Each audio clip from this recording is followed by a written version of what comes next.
आज मैं आपको इस वीडियो में हरियाणा बोर्ड ने जो कक्षा 9वीं के लिए नई बुक लगवाई है जिसका नाम नैतिक शिक्षा है, इस बुक के दूसरे पार्ट के क्वेश्चन आंसर करवाऊंगा। पहले पार्ट के क्वेश्चन आंसर मैं पहले ही करवा चुका हूं। अगर आपने वो वीडियो नहीं देखी है तो लिंक आपको डिस्क्रिप्शन में मिल जाएगा, आप वहां से उस वीडियो को भी देख सकते हैं। इस बुक की तैयारी करना ज़रूरी है क्योंकि फरवरी 2023 में जब आपके एग्ज़ाम होंगे उसमें हिंदी के क्वेश्चन पेपर में इस बुक से क्वेश्चन आएंगे। अगर आपने अपना हिंदी का सिलेबस देखा होगा तो आपने देखा होगा कि उसमें नैतिक शिक्षा के बारे में बताया गया है। क्लास 9th चैप्टर 2 चैप्टर का नाम है जीवन को दे नया आयाम प्राणायाम। पहला क्वेश्चन है, प्राणायाम से क्या अभिप्राय है? आंसर देखिए। प्राणायाम दो शब्दों क्रमश प्राण और आयाम से मिलकर बना है। प्राण का अर्थ है जीवन शक्ति तथा आयाम का अर्थ है नियमन। इस प्रकार जीवन शक्ति का नियमन करना प्राणायाम यानी कि निरंतर अभ्यास के द्वारा सांस पर नियंत्रण करके जीवन शक्ति को बढ़ाना ही प्राणायाम है। महर्षि पतंजलि के अनुसार प्राण की स्वाभाविक गति श्वास प्रश्वास को रोकना प्राणायाम है। दूसरा क्वेश्चन है, योग के अंतर्गत आसन व प्राणायाम का क्या स्थान है? आंसर देखें। योग जो वास्तव में अष्टांग योग के नाम से जाना जाता है के अंतर्गत आसन व प्राणायाम का स्थान तीसरा व चौथा है। अगर हम प्राणायाम के लिए 20-25 मिनट और अपनी ज़रूरत के अनुसार कुछ आसनों के लिए 10-15 मिनट का समय निकाल लें तो स्वस्थ जीवन जीना हमारा स्वप्न ही यथार्थ बन सकता है, यानी कि जो स्वस्थ जीवन जीने का जो हमारा सपना है वो सच हो सकता है।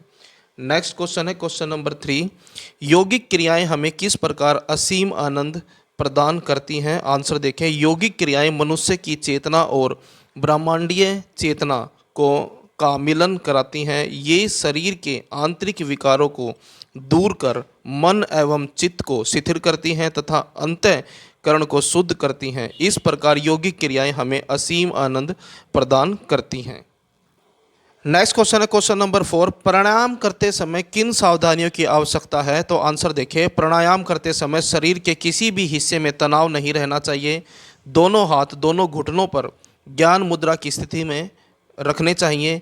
इसे आरंभ करने से पूर्व थोड़ी देर श्वास को स्वाभाविक रूप से लेकर सम व शांत करना चाहिए। शरीर को ढीला व चारों ओर से विचारों को हटाकर मन को एकाग्र कर लेना चाहिए। इसे शक्ति व सामर्थ्य के अनुसार ही करना चाहिए, अधिक और अनियमित रूप से नहीं करना चाहिए। प्रातःकाल खाली पेट प्राणायाम करना अधिक उपयुक्त व लाभप्रद है। इसे करते समय ऋतु का ध्यान रखना चाहिए, जैसे सर्दियों में बसित्र का सूर्य भेदन का अभ्यास न करें तथा सर्दियों में शीतली व शीतकारी प्राणायामों का अभ्यास न करें। नेक्स्ट क्वेश्चन है क्वेश्चन नंबर 5, आंतरिक व बाह्य कुंभक में क्या अंतर है? आंसर देखें। कुंभक से अभिप्राय श्वास को अंदर या बाहर रोकने से है। अंदर श्वास भरकर रोकना आंतरिक कुंभक व श्वास बाहर निकालकर रोकना बाह्य कुंभक कहलाता है। नेक्स्ट क्वेश्चन है क्वेश्चन नंबर 6, कपालभाति प्राणायाम की प्रक्रिया व इसके लाभ बताइए। आंसर देखें। कपालभाति प्राणायाम की प्रक्रिया, कपालभाति प्राणायाम करने के लिए सुखासन सिद्धासन पद्मासन व वज्रासन में बैठें। इसमें सिर्फ सांस को बाहर निकालते रहना है। सांस को बाहर निकालते समय पेट को अंदर की तरफ संकुचित करें। इस प्राणायाम में कोशिश करके सांस अंदर न लें, केवल रेचक को जोर लगाकर करें। 2 सांसों के बीच सांस अपने आप अंदर चली जाएगी। यह प्राणायाम पहले 15-20 बार करें, फिर शक्ति के अनुसार अभ्यास बढ़ाएं। कपालभाति के लाभ। कपालभाति प्राणायाम के निम्नलिखित लाभ हैं। पहला, कपालभाति प्राणायाम से रक्त संचरण बढ़ता है व शरीर की बढ़ी चर्बी घटती है। नंबर 2, थायराइड की समस्या खत्म हो जाती है। नंबर 3, संपूर्ण पाचन तंत्र स्वस्थ होता है। नंबर 4, बालों तथा त्वचा की समस्या हो तो वह समाप्त हो जाती है। नंबर 5, डायबिटीज़ कोलेस्ट्रॉल एवं एलर्जी की समस्या समाप्त होती है। नंबर 6, शरीर में स्वतः कैल्शियम और हीमोग्लोबिन बनने लगता है। नेक्स्ट क्वेश्चन है क्वेश्चन नंबर 7, सूर्य भेदन प्राणायाम मन व शरीर के लिए किस प्रकार लाभदायक है? आंसर देखें। सूर्य भेदन प्राणायाम मन व शरीर के लिए निम्नलिखित प्रकार से लाभदायक है। यह शरीर में ताप पैदा करता है और रक्त का शोधन करता है। नंबर 2, रक्त में लाल कणिकाओं को बढ़ाता है। नंबर 3, मन को स्वस्थ करता है। नंबर 4, पेट और आंतों के रोग दूर होते हैं। नंबर 5, नियमित अभ्यास कुंठ रोग में लाभदायक है। नंबर 6, पिंगला नाड़ी का भेदन कर मस्तिष्क की शक्ति को जगाता है। नेक्स्ट क्वेश्चन है क्वेश्चन नंबर 8, योग व व्यायाम की शक्ति के विषय में क्या कहा गया है? आंसर देखें, योग व व्यायाम की शक्ति के विषय में कहा गया है कि योग अपनी शक्ति से व्यक्ति को जीवन भर स्वस्थ बनाए रख सकता है और हम अपनी दिनचर्या में प्राणायाम को शामिल कर लें तो रोगों का हम पर कोई हमला ही न हो। नेक्स्ट क्वेश्चन है क्वेश्चन नंबर 9, प्राणायाम के अर्थ एवं उद्देश्य पर प्रकाश डालिए। आंसर देखिए, प्राण की स्वाभाविक गति श्वास पर श्वास को रोकना प्राणायाम है। ईड़ा पिंगला आदि नाड़ियों का व्यवहार नियमित करना और उसमें नियमित गति उत्पन्न कर प्राण शक्ति को उत्प्रेरित, संचारित, नियंत्रित व अनुपातिक करना प्राणायाम का महान उद्देश्य है। नेक्स्ट क्वेश्चन है क्वेश्चन नंबर 10, प्राण क्या है, इसका क्या अर्थ है? आंसर देखें, प्राणायाम से सिद्ध हुई ईड़ा और पिंगला की नियमित गति जब और भी सूक्ष्म हो जाती है तब हम जिस शक्ति को प्राप्त करते हैं उसे प्राण कहते हैं। प्राण श्वास ली जाने वाली वायु मात्र नहीं है अपितु प्राण शक्ति है। इस विश्व में जो कुछ विद्यमान है वह सब प्राण के संपादन का ही कार्य है। प्राण की गति को नियमित कर शरीर शोधन व ज्ञानोदय दोनों संभव हैं।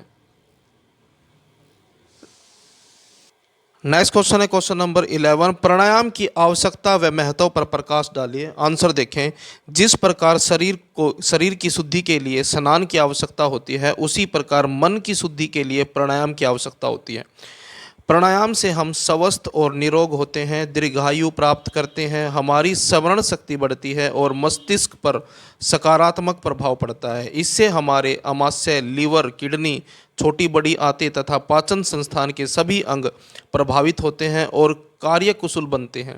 इससे नाड़ियाँ शुद्ध होती हैं, स्नायु मंडल को शक्ति मिलती है, मन की चंचलता दूर होती है, मन एकाग्र होता है और इंद्रियों पर विजय प्राप्त करने में सहायता मिलती है।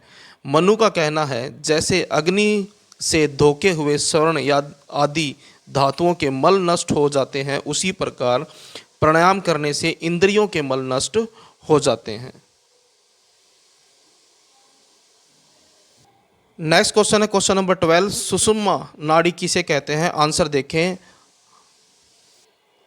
हम नाक के बाएं और दाएं छिद्रों द्वारा श्वास प्रश्वास की क्रियाएं करते हैं। दाहिने नथुने का प्राण प्रवाह चंद्र नाड़ी द्वारा होता है।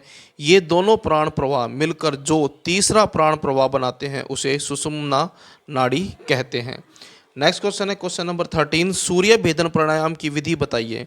आंसर देखें, पद्मासन में बैठकर दाएं हाथ की 2 उंगलियों को भ्रूमध्य में रखें व तीसरी उंगली से बाई नासिका को बंद कर लें। फिर दाई नासिका से जल्दी से गहरी लंबी श्वास लें। पहले उड़ियान, फिर जलंधर और मूल बंद खोलकर दाई नासिका से जल्दी से जोर लगाते हुए श्वास को बाहर निकाल दें। इस प्राणायाम की विशेषता यह है कि केवल दाहिने नासारुद्र से ही श्वास प्रश्वास की क्रिया की जाती है। आंतरिक कुंभक का अभ्यास बढ़ाएं। इस प्राणायाम में ध्यान का केंद्र नाभि चक्र रहेगा। यहाँ से आपके एमसी वाले क्वेश्चन शुरू हो जाते हैं। पहला क्वेश्चन है, योग के कुल कितने अंग हैं? तो इसका आंसर है 8। दूसरा क्वेश्चन है, अष्टांग योग का तीसरा अंग है आसन। तीसरा क्वेश्चन है, अष्टांग योग का चौथा अंग है प्राणायाम। उसके बाद नंबर 4 है, श्वास प्रश्वासियों गति विच्छेद प्राणायाम किसका कथन है? आंसर है पतंजलि। नेक्स्ट क्वेश्चन है, प्राणायाम का संबंध है मन की शुद्धि से। नेक्स्ट क्वेश्चन है, प्राण को कितने उपभागों में विभाजित किया गया है? 5। नेक्स्ट क्वेश्चन है, 5 प्राण में शामिल नहीं है वितान। नेक्स्ट क्वेश्चन है, मूलाधार चक्र के पास स्थित है अपान।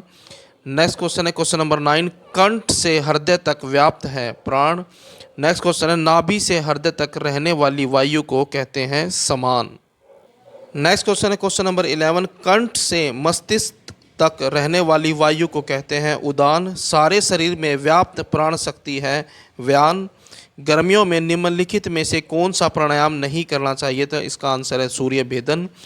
प्राणायाम में श्वास की कितनी क्रियाएं की जाती हैं? 3।